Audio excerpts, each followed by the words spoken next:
Assalamualaikum warahmatullahi wabarakatuh. Selamat pagi anak-anak. Semoga kalian semua dalam keadaan sehat walafiat ya. Sebelum kita memulai pembelajaran hari ini, marilah kita membaca basmalah bersama-sama. Bismillahirrahmanirrahim.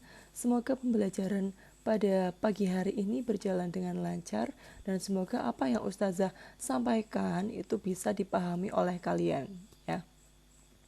Hari ini kita akan belajar tentang materi baru, yaitu bentuk aljabar. Sebenarnya materi ini itu sudah dihilangkan karena pandemi, ada pemangkasan materi ya. Jadi bentuk aljabar itu sebenarnya sudah tidak masuk lagi di semester 1 ini, sudah dihilangkan. Tetapi setelah bentuk aljabar itu kan nanti kita akan mempelajari persamaan dan pertidaksamaan linear satu variabel. Itu yang tidak dipangkas ya. Jadi setelah himpunan itu bab selanjutnya adalah persamaan dan pertidaksamaan linear satu variabel. Tetapi bab itu, persamaan dan pertidaksamaan linear satu variabel, itu di dalamnya itu ada aljabar. Jadi kita juga tidak bisa menghilangkan materi bentuk aljabar ya. Paling enggak kita tahulah aljabar itu seperti apa. Jadi nanti pada saat kita masuk ke materi persamaan dan pertidaksamaan linear satu variabel, itu kita bisa lebih mudah gitu. Nah, sekarang kita belajar mengenal bentuk aljabar. Hari ini kita belajar tentang pengertian bentuk aljabar, kemudian unsur-unsur bentuk aljabar, dan operasi aljabar. Yang pertama, pengertian bentuk aljabar. Apa sih itu aljabar? Aljabar itu diciptakan oleh siapa sih? Nanti kalian bisa cari ya di internet, kok bisa tiba-tiba ada aljabar, itu ada penemunya. Kalian bisa cari di internet ya. Nah, bentuk aljabar itu adalah kalimat matematika yang melibatkan simbol-simbol untuk mewakili yang belum diketahui. Tuhnya seperti ini ya. Ada suatu peristiwa, yaitu suatu ketika terjadi percakapan antara Pak Hendra dan Bu Gies di toko buku. Ya, Pak Hendra berkata, menanyakan kepada Bu Gies, Bu Gies, kelihatannya beli buku tulis banyak sekali. Kemudian Bu Gies menjawab, iya Pak, ini pesanan dari sekolah saya. Saya membeli 3 kardus buku tulis dan 2 buku tulis. Pak Hendra beli apa saja? Pak Hendra menjawab, saya hanya membeli 5 buku tulis saja Bu, gitu. Nah, dalam percakapan ini itu buku yang dibeli oleh Pak Hendra dan Bu Gias itu buku tulisnya itu jenisnya sama gitu ya. Ini digambarkan seperti ini. Jadi satu kardusnya itu seperti ini ya gambarnya ya. Bu Gias itu kan membeli 3 kardus buku tulis dan 2 buah buku tulis ya. Nah, 3 kardus buku tulis itu di masing-masing kardusnya itu isinya itu sama. Ya, misalkan satu kardusnya isinya 10, berarti 3 kardusnya itu semuanya isinya 10 semua misalnya ya. Tapi kita nggak tahu itu di dalam kardus itu isinya berapa gitu. Yang kita tahu hanyalah setiap kardus itu memiliki jumlah yang sama buku tulisnya di dalamnya gitu. Nah, dari percakapan tersebut kita bisa membuat kalimat matematika yang bentuknya itu aljabar. Kan ada nilai yang belum kita ketahui ya, yaitu banyaknya buku tulis yang ada di dalam kardus itu. Kita nggak tahu nilainya berapa, banyaknya berapa. Maka kita misalkan dengan sebuah huruf. Misalkan banyak buku tulis dalam satu kardus itu banyaknya adalah X buah gitu. X-nya itu merupakan suatu bilangan tapi nggak tahu berapa. Jadi bisa ditulis seperti ini. Bu Gias itu kan membeli 3 kardus buku tulis dan 2 buah buku tulis ya. Maka bisa aljabarnya bentuknya seperti ini. 3X ditambah 2. Kok bisa sih 3X tambah 2? Karena banyaknya buku yang ada di dalam kardus ini itu dimisalkan dengan X. Karena Bu Gias membeli 3 kardus, maka 3 dikali X banyaknya buku yang ada di dalamnya. Jadinya 3X ditambah 2. 2 itu buku eceran yang dibeli Bu Gias ini, 2. Nah, kemudian Pak Hendra itu membeli 4 buah buku tulis ini ejaran. Jadi aljabarnya itu cuma 4 saja.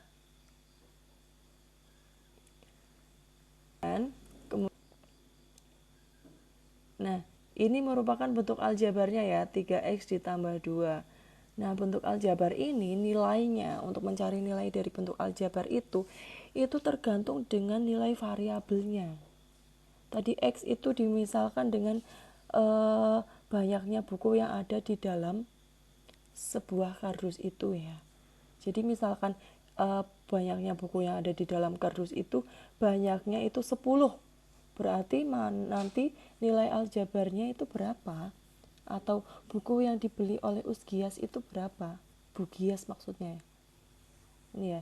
Jika nilai X-nya itu 10, maka nilai aljabarnya jadi 32. 32 itu dari mana? Kalau nilai X-nya 10 berarti X yang ada di dalam aljabar tersebut diganti dengan 10. 3X itu artinya 3 dikali X. Kalau X-nya diganti 10 berarti 3 dikali 10. Kemudian ditambah 2, hasilnya 32 gitu. Nah, kalau nilai X-nya 12, berarti X-nya diganti dengan 12, hasilnya adalah 38. Jadi, nilai pada bentuk aljabar di atas itu tergantung pada nilai X-nya gitu. Ya, nanti kita baru mengenal dulu ya. Mungkin kalian kalau masih bingung nggak apa-apa, nanti pada pertemuan selanjutnya Ustazah jelaskan lagi ya. Semoga kalian semua nggak bingung sih. Nah, sekarang lanjut ke unsur-unsur bentuk aljabar nih ya. Unsur-unsur bentuk aljabar itu ada apa saja sih? Ada variabel, koefisien, dan konstanta. Apa sih itu variabel? Variabel itu adalah simbol-simbol yang mewakili suatu bilangan pada suatu bentuk aljabar. Ya, seperti tadi itu 3x tambah 2 berarti variabelnya adalah apa? X, hurufnya itu. Gitu. Kemudian kalau koefisien itu bilangan yang menyertai variabel pada suatu bentuk aljabar.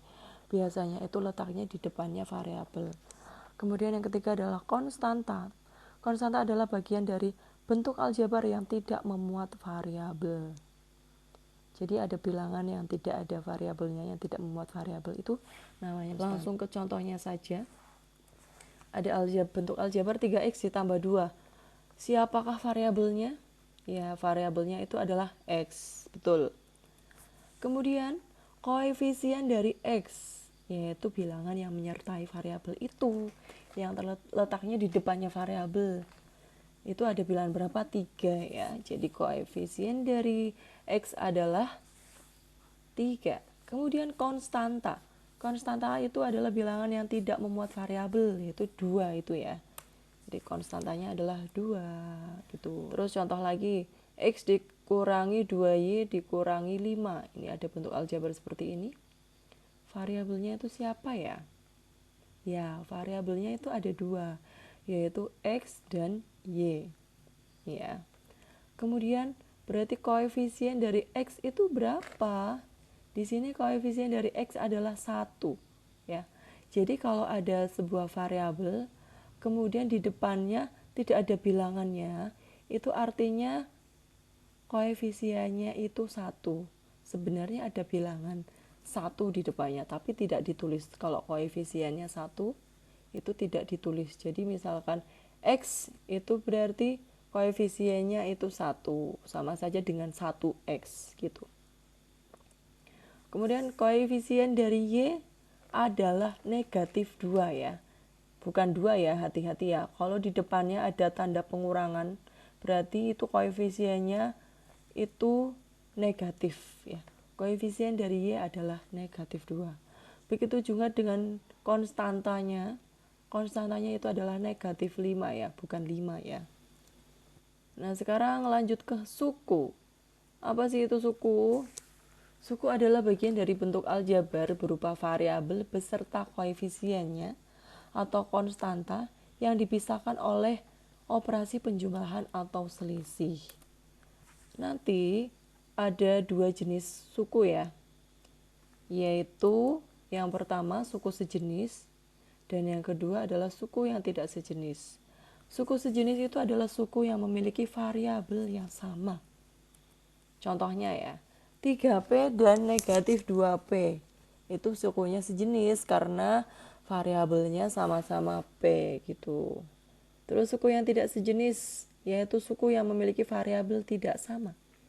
Contohnya, negatif B dengan negatif B kuadrat. Itu suku yang tidak sejenis.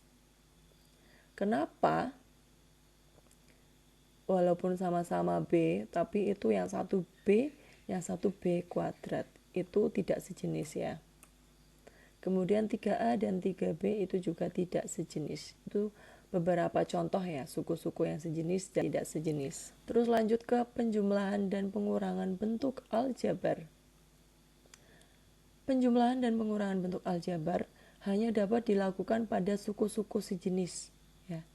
Jadi, suatu bentuk aljabar itu bisa dijumlahkan atau dikurangkan itu apabila memiliki variabel yang sama atau sama-sama tidak memiliki variabel. Itu bisa dijumlahkan atau dikurangkan. Caranya bagaimana?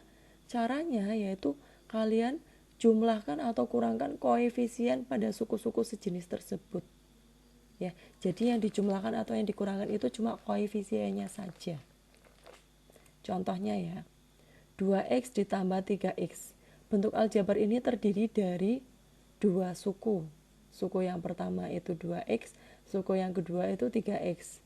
Kita lihat 2x dengan 3x itu apakah suku yang sejenis? Ya, suku yang sejenis. Berarti mereka itu bisa dijumlahkan. Cara menjumlahkannya bagaimana? Tinggal kita jumlahkan saja koefisiennya. Koefisiennya dari x yang depan itu adalah 2, koefisiennya dari x yang belakang itu adalah 3. Jadi caranya kayak gini, 2 tambah 3x gitu. 2 tambah 3 berapa? 5. Jadi hasilnya adalah 5x kayak gini. Lagi ya, y dikurangi 3y. Hasilnya berapa? Mereka itu kan suku sejenis ya. Bisa dikurangi. Caranya gimana? Tinggal kalian kurangkan aja koefisiennya. Koefisien y yang depan itu berapa? 1. Koefisien y yang belakang itu berapa? Negatif 3. Jadi seperti ini. 1 dikurangi 3, hasilnya adalah negatif 2. Terus variabelnya y, jadinya negatif 2y gitu. Kemudian lanjut nomor 3, 2x ditambah 3x ditambah 3y dikurangi y. Hasilnya berapa ya? Di situ ada suku yang sejenis dan ada yang suku yang tidak sejenis. Ini ada berapa suku ya bentuk aljabar ini? Ya, ada 4 suku, yaitu 2x, 3x, 3y, dan y. Itu terdiri dari 4 suku berarti ya. Nah, suku-suku yang sejenis itu yang bisa dijumlahkan atau yang dikurangkan. Jadi yang bisa dijumlahkan atau dikurangkan itu 2x dengan 3x, 3y dengan y gitu. Jadi sendiri-sendiri. Sekarang kita jumlahkan dulu. 2x ditambah 3x berapa? Nah, caranya seperti ini ya. 2 tambah 3x. Kemudian ditambah 3 dikurangi 1y gitu. Hasilnya adalah 5x ditambah 2y. Kemudian lanjut ke perkalian aljabar. Nah, kalau di perkalian aljabar itu syaratnya bisa dikalikan itu tidak harus sejenis ya. Jadi baik yang sejenis maupun yang tidak sejenis itu bisa dikalikan. Contohnya 2 dikali A itu hasilnya adalah 2A gitu. Gampang ya. 2 dikali B hasilnya 2B. 100 dikali C hasilnya 100C kayak gitu. Kemudian A dikali A sama dengan A kuadrat. Kalian ingat-ingat aja misalkan 5 dikali 5 itu kan bilangan yang sama dikalikan maka hasilnya adalah bilangan itu dikuadratkan. Sama halnya seperti A dikali A hasilnya adalah A kuadrat. Itu ya. Kemudian A dikali A kuadrat hasilnya berapa? Yaitu A pangkat 3 gitu. Caranya gimana sih kok bisa A pangkat 3? Caranya seperti ini. A dikali A kuadrat. A yang depan itu pangkatnya itu adalah 1. A yang belakang itu pangkatnya 2. Kalau ada seperti itu, sama-sama A tapi pangkatnya beda, kalian tinggal jumlahkan saja pangkatnya ya. 1 ditambah 2 jadinya 3. Jadinya A pangkat 3. Sama halnya seperti ini ya. Ini kan sama-sama A, kemudian dikalikan gitu kan, ada pangkatnya. Nah pangkatnya itu 2 dan 3. A pangkat 2 kali A pangkat 3. Berarti pangkatnya tinggal kita jumlahkan aja. 2 tambah 3 berapa? 5. Jadi nanti hasilnya adalah A pangkat 5 gitu. Terus 2 dikali 3A dikali 4B kuadrat. Caranya gimana ya? Pertama kalian kalikan dulu bilangannya. 2 kali 3 kali 4. Berapa 2 kali 3 kali 4? Nanti hasilnya sendiri. Kemudian yang variabelnya kalian kalikan A dikali B kuadrat. Hasilnya AB kuadrat. Seperti ini caranya. A kali 3 kali 4 dikali AB kuadrat. Hasilnya adalah 24AB kuadrat gitu. Nah sekarang ke pembagian aljabar. Pembagian aljabar itu juga syaratnya tidak harus sejenis ya. Baik yang sejenis maupun tidak sejenis itu bisa dibagi gini. Misalkan ya 2 dibagi A hasilnya 2 per A gitu aja. A dibagi 2 berapa? Yaitu A per 2. Atau bisa ditulis 1 per 2A gitu. Kemudian kalau A dibagi A berapa? 1. Kalian sama halnya seperti 5 dibagi 5 kan hasilnya 1. 100 dibagi 100 hasilnya 1 gitu. Sama halnya seperti A dibagi A hasilnya 1 gitu ya. Kemudian 100A dibagi 20A, itu caranya gimana sih kalau kayak gini? Kalian bisa mengubah ini pembagiannya ini menjadi per. Bagi kan sama aja dengan per ya. Jadinya 100A per 20A ini. Nah kemudian yang bilangan sendiri kita bagi, yang variabel juga kita bagi sendiri seperti ini. Kita pisah jadinya 100 per 20 dikali A per A gitu. Nah kemudian kita hitung 100 dibagi 20 berapa? 5. Hasilnya tulis di sampingnya ini ya. A dibagi A berapa? 1. Berarti hasilnya 5 dikali 1, hasilnya 5 gitu. Kemudian lagi ya, negatif 100 A pangkat 3B dibagi 20 AB. Bagaimana caranya? Caranya seperti yang di atas ya. Kita buat dulu ini per ya, bagi jadi per seperti ini. 100A pangkat 3B per 20AB. Aduh kok susah ya, variabelnya banyak. Nggak usah kalian bilang susah dulu, ini gampang sekali. Tinggal kalian pisahkan aja ini yang bilangan sendiri, kemudian yang variabel A sendiri, yang variabel B sendiri kayak gini. Nah seperti ini. Negatif 100 per 20 dikali A pangkat 3 per A dikali B per B ya. Negatif 100 dibagi 20 berapa? Ya hasilnya adalah negatif 5. Kemudian A pangkat 3 dibagi A itu berapa? Tadi kalau perkalian itu kan pangkatnya di jumlah. Nah kalau pembagian pangkatnya itu dikurangi ya. Pangkat yang A pangkat 3 itu kan pangkatnya 3. Terus A itu kan pangkatnya 1 ya. Jadi A pangkat 3 per A itu nanti caranya A pangkat 3 dikurangi 1. Hasilnya A pangkat 2 gitu ya. Kemudian B per B hasilnya 1. Kemudian kita kalikan hasil-hasil yang tadi. Nih. Negatif 5 dikali A pangkat 2 dikali 1. Hasilnya berapa? Hasilnya adalah negatif 5 kali A kuadrat, yaitu negatif 5A kuadrat. Negatif 5A kuadrat kali 1 ya negatif 5A kuadrat. Nah seperti ini hasilnya, negatif 5A kuadrat gitu. Bagaimana? Kalian sudah punya gambaran mengenai bentuk aljabar? Semoga apa yang Ustazah jelaskan pada hari ini semoga bisa dipahami oleh kalian ya. Kalau misalkan kalian masih bingung, silahkan kalian japri Ustazah Gias ya.